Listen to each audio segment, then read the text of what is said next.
Okay.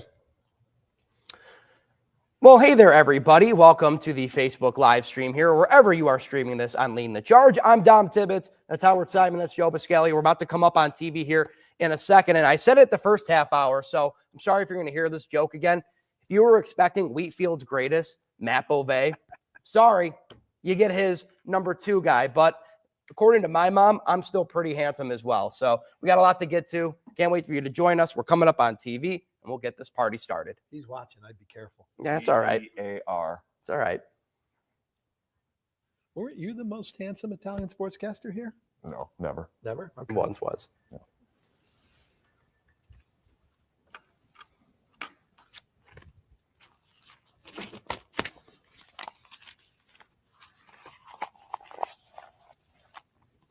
Well, hey there, everybody. Welcome to the second half hour of Leading the Charge. I'm Dom Tibbetts. That's Howard Simon and Joe Biscali from The Athletic. Coming off the Bills' 24-21 win over the New England Patriots. And guys, our big takeaways, we've talked about them in the first half hour. I want to quickly just go back over them. You look at this win. What stands out to you, Howard? I'll start with you. Again, they won. They won the game. Yep. You could have lost. I mean, it's slim chances for the 1 seed, but you are still alive.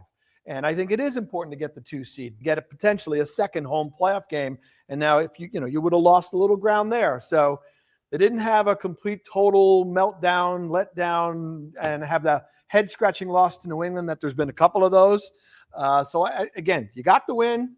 That's good. And now let's kind of refocus a little bit and get your head back together for, by the way, a Jets team that's been playing better lately. A little stingy. We know how those division matchups are. Joe, you? Yeah, they battled through an opponent that was game for the matchup and was a little bit playing above expectation based on the talent that they had coming into the game. And you kind of knew heading in that maybe the Patriots would give them a little bit of a tougher game just because really they're at the end of their season. They're trying to win jobs for the next year. Yep. They've got a rookie quarterback who's trying to feel his way through his first season, has shown some nice flashes, and they caught the Bills off guard on defense. Offense did not have a good plan early on. Josh Allen was playing a little bit like 2023 Josh as opposed to MVP 2024 Josh. And that was basically what did them in the early stages of that game and allowed the Patriots to jump out to that 14-0 lead. But once the Bills were able to kind of settle in, they found some success in the run game, went away from it inexplicably after they found that success in the first half. But then they came back to it in the second half. They found their way to get to a victory, which is sometimes what you need to do. Like they've been scoring 30 points in bunches for months on end now. And this one, it almost felt like a little bit more closer to not the talent that they went up against, but a little bit closer to maybe what is a normal expectation for a postseason setting. Right. In a close game, we're going to have to kind of, fight your way through it. You know what this was? What? It just dawned on me. Yeah. This was every Chiefs game this season. No, I'm just saying we've been making fun of the Chiefs. My God, they're not as dominant as they used to be. Yep. They're beating teams by 3 points, by 6 points. What a lucky team. This game yesterday is the Chiefs game this season, where you don't play your best, but that's probably, I mean it as a compliment because it's a sign that the top teams, when they're not on their best, to Joe's point, find a way to win. Well, the Bills were not good offensively, were not good defensively, were not good on special teams and took a ton of penalties. And they beat a bad New England team barely. Okay, but you did win. Like I said, that is what the Chiefs have been doing most of this season. The Bills experienced it yesterday. I want to echo one thing before I want to give Joe the platform to talk about the offensive line finally. I knew I was waiting for this moment. I just want to add that, like these two gentlemen have said, Drake May, with a competent head coach, an offensive line, and the weapons, literally everything you need to be successful, will be a thorn in the side of the Bills for years to come. He is very good. He impressed me almost in the way that Caleb Williams did in that preseason game, but I'm a guy who threw way too much stock into that, and now I'm sitting here as the joke thinking Caleb Williams was going to have a fantastic rookie season. Drake May is very good. Josh Allen, though, is better. And a big reason why, Joe, you like that transition? Yeah, that was good. Talented. The offensive line. You've been waiting. It's your bit, but they are warrant of their flowers, Joe. So have at it. The floor is yours, King. Look, the offensive line, I have seen some bad iterations of this offensive line since Sean McDermott and Brandon Beane arrived. And they have seen some bad iterations of this offensive line since they have been here. And they have been working tirelessly to try and figure this thing out. And they finally have it perfect right now. The way that this offensive line is playing from the left to the right is they are playing like the best offensive line in football right now. They are giving Philadelphia a run for their money. They're giving Detroit a run for their money in terms of offensive line play. They might have the best tackle duo in football right now. Deion Dawkins and Spencer Brown as pass blockers. I don't know that you can find me a better duo in the NFL right now in how they are able to get their matchup on the ground like that. Deion Dawkins has his move where he rips a defensive lineman down, uses his momentum against him, and then his face is just in the turf within 2 seconds. Then they have good guard play. Osiris Torrance the last 2 weeks has played lights out. This is probably his best 2-game stretch of his career. Connor McGovern has been great at center. David Edwards has been awesome at left guard. They were run blocking like crazy, opening up holes left and right. Go back and watch that 46-yard touchdown run by James Cook and watch the thing of beauty of the hole that they opened up. Reggie Gilliam also mixing in for 18 snaps yesterday, being able to wedge a block to allow him to shoot up the middle and be able to get that type of space to do it. But also the pass blocking. Josh Allen, he did not have his finest day, right? Yes. He had lots of time to do it. His average time to throw yesterday, do you have any guesses? Well, if you're that amazed, it's got to be over 2.5. Is it over 3? 3.56 seconds, goodness. which was tops of any quarterback in the NFL in Week 16. Do you know how many pressures the Bills' offensive line allowed throughout the entire game in 34 dropbacks? 3? 4. 4 pressures on 34 dropbacks when their quarterback was on average holding the ball over 3.5 seconds. That is dominant level stuff. And it's not to say that the Patriots have like a great defensive line, but the way that the Bills' offensive line was playing, they made them look like a bunch of college freshmen who are a bit undersized. Right. It was just a no contest all the way through. They deserve all the credit that they don't get a ton because they're the offensive line. Right. But just watching them over the years, this is the best they have ever had in front of Josh Allen. That is why the bid is so good. It's because the offensive line is warrant of it here, though. We're going to take a quick break. We're going to still stay with you on social media during the stream. When we come back, we'll have more Bills talk on the way. Don't go anywhere. Leading the Charge returns right after this. Joe, you know what you should do? You should buy Christmas presents for the offensive line, like the quarterbacks You should. I did a story. Yes, Julie, I can't see this comment. Sorry, I just couldn't say it to you live on air. I have one we'll bring up in a second. No, I actually saw. Went off in that story. Oh, I'm trying to remember the. He's like, did you see the? I read it. I'm the best tackle in football. That's right. He was talking about himself. That's right. I was a little surprised he did that. He went off. Yeah. Did you see I think it was Brian Bond or whatever his name is, the guy who posted Bollinger? No, not Bollinger. This was a different guy. I think Perino said it today. But there was Brandon one Thorne? move where Spencer Brown made, and he the legitimately just slapped a man in the back and said, "Sit down." You know who that was? Yannick Ngakoue. It wasn't Ngakoue. Okay. Wow. He tried a spin move and he went but he was frustrated because on the play before he was called for the illegal formation. Yeah. And so when Ngakoue tried to spin around from him, he just went like bah! And hey, was Cyrus's holding penalty a hold? It was close. That was from the back judge who called it. Yeah. I didn't like the call, but I'm not a okay. I was just curious.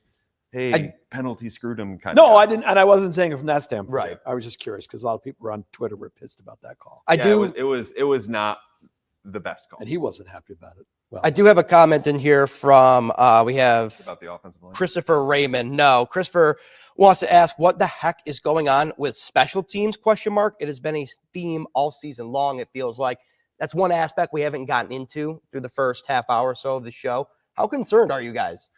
I don't know that I'm concerned. I think there is a legitimate chance that they'll have a new special teams coordinator in 2025. Mm-hmm. I will say that. The way that the kicking thing has gone this year, having 9 people on the field on a punt return at the end of the game. And the coach bringing that up. Not exactly great. and then again being kind of thrown under the bus after the game about not having the right personnel when the Patriots did that fake punt, the fake punt on a 4th and 1 at the end of the first half. Yeah. That all falls on Matthew Smiley. So I would not be surprised if the Bills make a change. And McDermott was quick yesterday in the post-game press conference. I mean, he was pretty adamant about that we should have been in a defensive formation. That shouldn't have been what we were doing in that special teams formation that Smiley called out there. So he can be critical at times in his press conferences, and it's sometimes ominous for the person he's critical of. We're coming back on live on TV here in about 15 seconds. Thank you, Julia, for letting me know. Howard, I want to get your thoughts on this, but I want to get it as we come back live on TV here. So 10 seconds in, we're going to come back. We're going to keep talking about special teams. Here we go.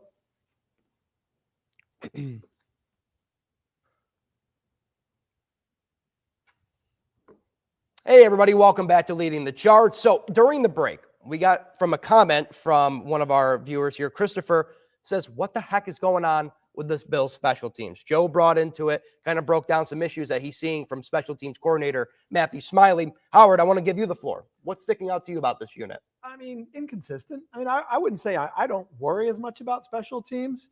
I'm not here. I mean, I was worried about Bass earlier this season. I mean, Sam Martin might have had some clunkers, but I don't sit here and tell you that it's a fatal flaw. I think it's been okay. I know yesterday was not a good day. They gave up a kick return, I think on the first drive of the game was the 42-yard kick return, and then the fake punt, they got burned. So they've had some issues over the course of the season. But, for me to sit here and tell you, big picture, offense, defense, special teams, what are you worried about going into the playoffs? It's not special teams, and it's not offense. Process of elimination. To their credit, Josh Allen did have a good arm punt in that game. Yes, he did. That was a very nice. That was classic a very nice arm punt, right to the one. Mm-hmm. Yeah, Great. that's right. Well, if he didn't bring it out. My whole thing with special teams is that it is an important facet of the game, and depending on who you ask, it's probably not nearly as important as your offense or defense. But I feel like the mark of a good special teams is just efficiently doing your job. We shouldn't have to talk about the Bills' special teams, I feel like, at the rate that it feels like we continually have to do. And I think long term, that could be a little bit of an issue. I don't know. Is there, from Tyler Bass to Sam Martin to some of the decisions Matthew Smiley makes, I don't know. But I also just think that we got to stop talking about this. We got to get some sort of consistency into this game here. Scroll through the comments here. Here's another fun one because Matt's not here, so I'll ask it. What are the odds Micah Hyde's played in the next two games? Are you allowed to answer a Micah Hyde question? Isn't that contractually? Okay, go ahead. That's why I didn't say anything. I looked at Joe. I'm going to say he does, because that Patriots game, I mean, the way that it's tracking right now, if the Chiefs beat the Steelers and the Bills beat the Jets, that Patriots game is going to mean nothing. And so what the Bills could do, just to give him a game, maybe not even start him, but just to give him a game, give him some reps just in case they need him.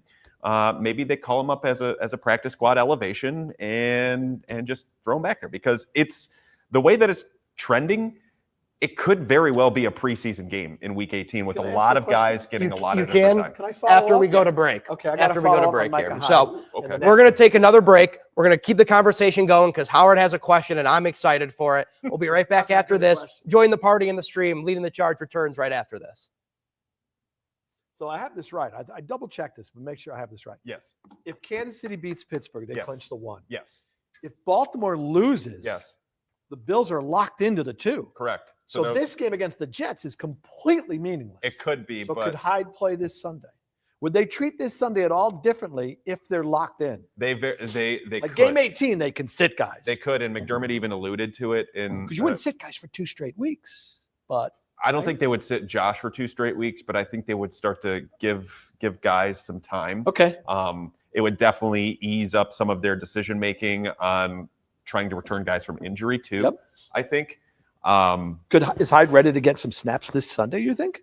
potentially. I mean, Yeah. he's been practicing for a few weeks now. All right. What was the scenario? I'm sorry. The Ravens lose on Baltimore Christmas loses, Day? if Kansas City beats Pittsburgh, the 1 is done. Yeah. Okay. But by Pittsburgh losing, if Baltimore loses, the Bills are locked into the 2. Yep. Right. The last 2 games mean nothing. is what it Absolutely was. nothing, unless you really wanted. So that you could 13th almost- and 14th. Yeah, like Yeah. stagger. Somebody sits out. Some guys take a break Sunday. others take a break the last Sunday. You could. I would guess that they would want the majority of their guys taking the break week The last 18, Sunday, yeah. just because in case anything does happen in this game, Okay. then you still have like a solid 2-week run up to the All right, first round of the curious. playoffs. Yeah. That would be the way that I play. And McDermott even today was like, it's something that you have to think about, and we'll know more as the week goes They'll know on. Wednesday night. Exactly. Right. Yeah, that's the nice So thing. Yeah. if Baltimore beats Houston, then they have to play for it. Oh, right. Yeah. You're still playing for the second home game. Yep. Yeah. And also, like, if that's the moment, like, wouldn't that be the perfect time just to have Micah get back in, get his feet wet, so to speak, And that's right? why I And was curious. If you, kind of in a game home where it game. just Yeah. Like if it was for nothing this week, I think that would be an ideal situation because both safeties are banged up right now, and you don't necessarily want to. And also, Kareem Jackson only has one more practice squad elevation, which is a sneaky little facet here. So maybe that's a way to get him up and going. So he could even be elevated this week, just because they are running out of elevations for Kareem Jackson. But I guess we'll see. Okay. In the spirit of Christmas, Lori just asked about this uniform. She did not like the red and white, but I liked it. I will say I think it's a quick one we can do as we get back into break here. I like the jerseys. it. I thought they were very thought it was clean. sharp. I wondered if they were trolling the Patriots, honestly. It does look like a A little Patriot. bit- it does, did look like a 100%. Patriot. It looked like Pat the Patriot jersey. Yeah. And I like the Pat the Patriot jersey. Same. I loved it. White, red, red socks, white. I loved it. I thought it was really sharp on television. It was. We can dive into that a little bit. We're going to come back onto the TV here in 10 seconds, so stay with us. We'll be right back here.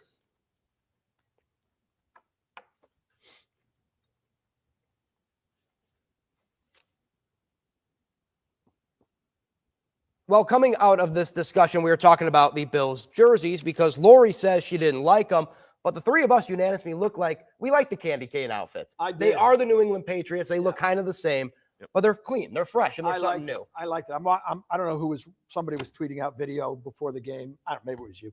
And I just saw it and I thought, that's a sharp look. Yeah. I love the red look. I'm a big all red guy, by the way. I love the color rush uniforms, but the white helmet, the red jerseys, the white pants, the red socks, I thought that was a sharp look. The only thing I didn't like was for number identification from the press box. Oh, it was media guys a going lot more difficult. Well, no, Joe, you're there 5 hours before everybody. Did That's you true. not take the time to look at Binoculars. people? I do have binoculars. Oh, all right. Well, Joe. I think he has two pairs. You have two No, binoculars? no, Oh, okay. no. The other pair stayed at home. 88 and 86 Those are tough. are Yeah. perpetually Yeah. difficult, and Those they are are tough. made Fair. even tougher with those red jerseys. Try watching the game at home and you go, oh, Kincaid with an, oh no, it was Knox who caught the ball. You have to Okay. study their movement and how they walk, their gait. It's so to tough too because if you don't see Knox's curls coming out of his helmet, then Right, it's a little tough.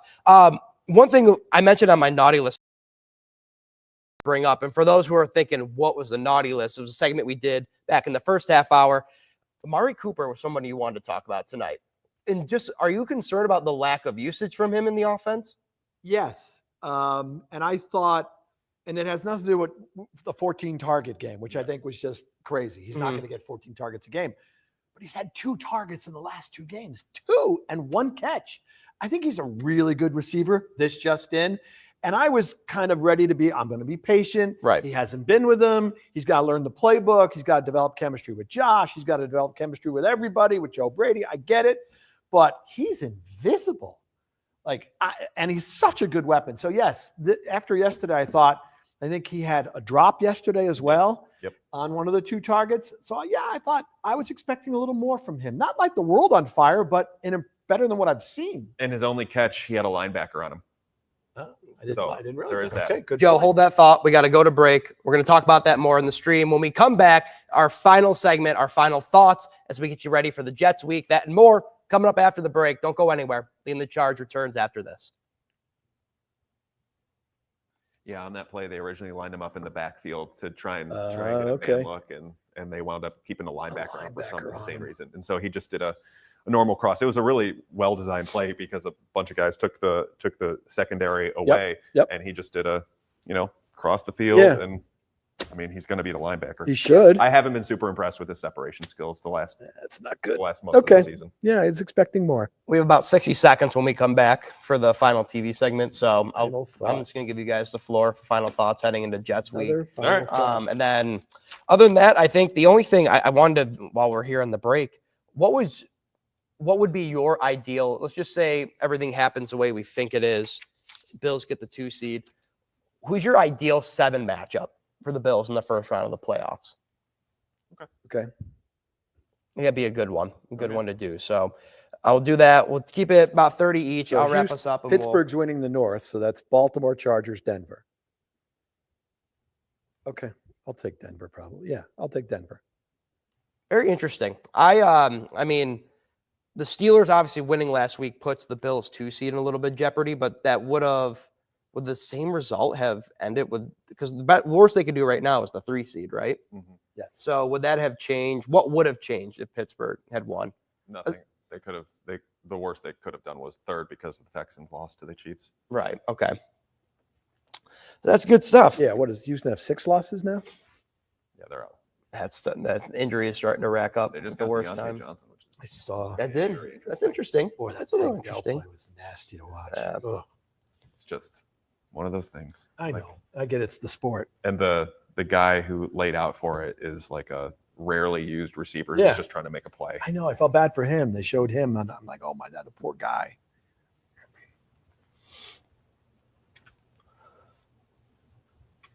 All right, welcome back. As we wrap up the show, I want to ask Joe and Howard our final thought.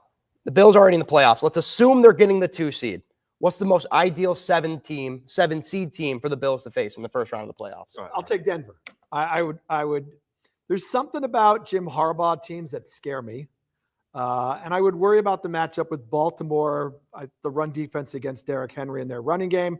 I will take Denver, and I also like the idea of Sean McDermott's defense facing a rookie quarterback in his first playoff game. Okay. Joe? Yeah, no arguments there. I think it's Denver. You want McDermott's record against rookie quarterbacks is sterling. Bo Nix has had some nice moments this year. I think what McDermott will be able to do to try and confuse him will be able to do just enough to give them a chance to go here. There it is. Merry Christmas. Happy holidays, everyone. Sorry, I didn't realize it was that short. Yeah, me neither. Sorry. All right. Thank you for tuning in on the stream. That's Howard Simon. That's Joe Biscaglia. I'm Dom Tibbetts. Thank you for tuning in. We'll see you guys next time.